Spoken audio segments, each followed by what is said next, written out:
to have a piece of cable running across the ceiling it's firstly of all silly, and it can get damaged, and it can then cost you your integrity of your system.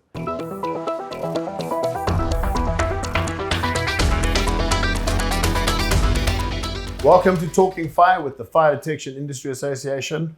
Kind of an interesting topic, something that I think needs to be discussed in more detail. And there's always been a bit of controversy around pH 30, what's required, what tests are required, what batch numbers are required. But I think it was in 2010 that there was the push to change from the fire resistant, the FR20 cable, to the pH 30 or pH 120 cable, depending on what circuit you're running. But with that came some changes in terms of what was required in the installation. I think with FR20, and I do stand to be corrected, I think you were required to contain the cable. So conduits and Bosal or PVC or Bosal was a requirement then. That has since changed. Am I correct? Okay, so it was always there, but it wasn't really.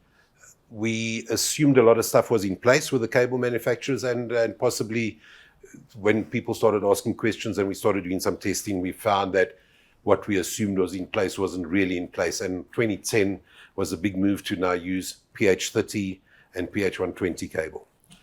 And the question has always arisen is, how do I know what the difference is? So obviously, the first thing is price. When you're paying R1 for a meter of cable and now you're paying R7 for a meter of cable, it's obviously there's a difference. To make sure that you got the right cable, there's certain things that have to be on the cable, and this is in the standard.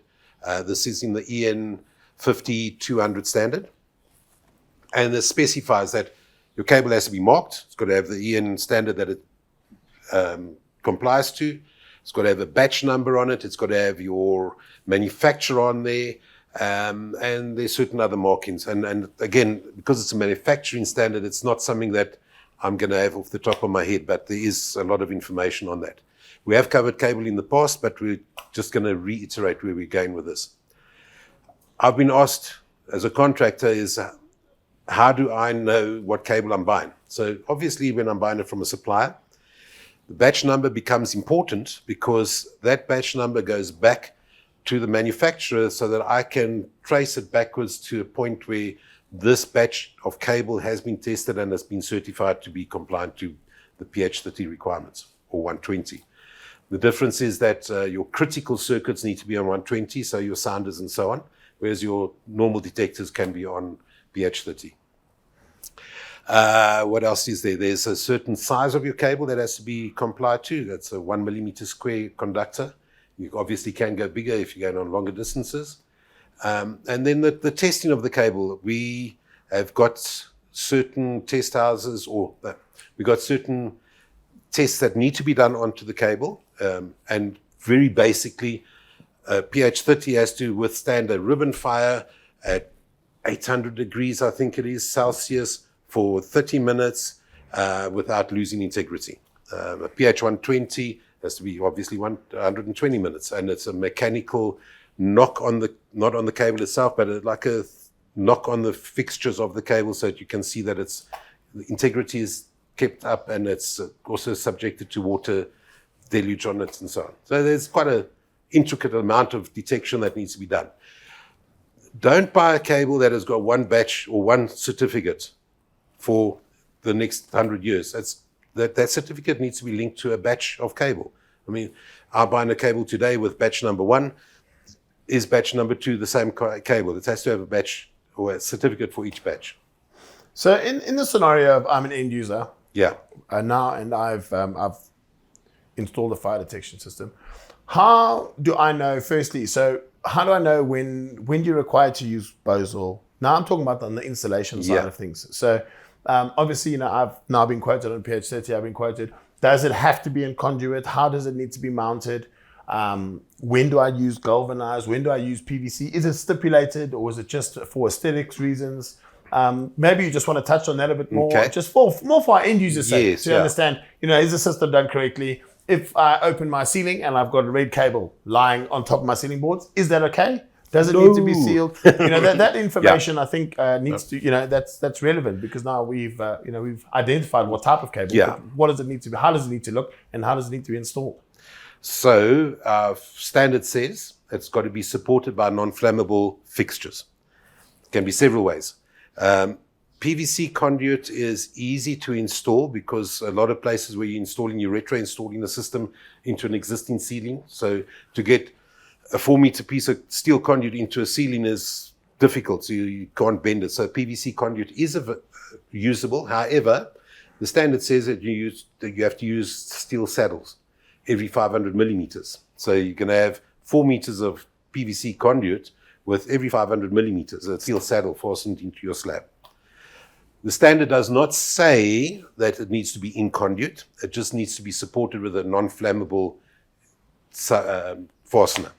You get fire-rated cable ties. You get stainless steel cable ties. They can be fastened on with there's cable clips that you can fasten to the ceiling, and then you can tie your cable onto that with the steel or fire-resistant cable ties. It can be in steel conduit, can be in PVC conduit with the right spacing of saddles. And it's got to be tied up that it's not susceptible to mechanical damage. So to have a piece of cable running across the ceiling it's firstly of all silly, and it can get damaged, and it can then cost you your integrity of your system. Mechanically sound, you don't want rats to be able to get to it easily. They start eating the cable because for some reason they love the taste of plastic. So you view it sensibly. A lot of times we've had an issue where we've got to mount a core point by a door. So there's no route down there. So you use the PVC trunking. You can use that, but then inside that you need to have a steel fitting. So we've done that, is that you got your trunking and you got a steel fitting inside the trunking to hold the cable because the trunking is not adequate to support the cable. Okay. Then obviously the standards don't allow us to join, don't allow us to tee off. That's the basic stuff.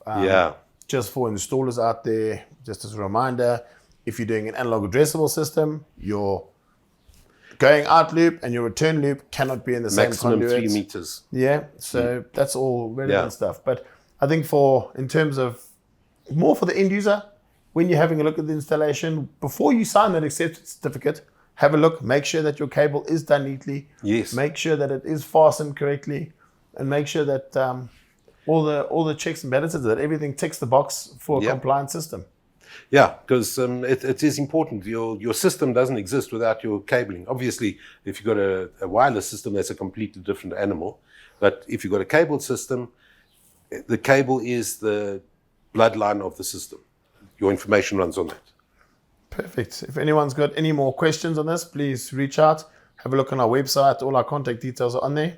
And we'll be more than happy to share any information we have with end users, installers, consultants, whoever requires information.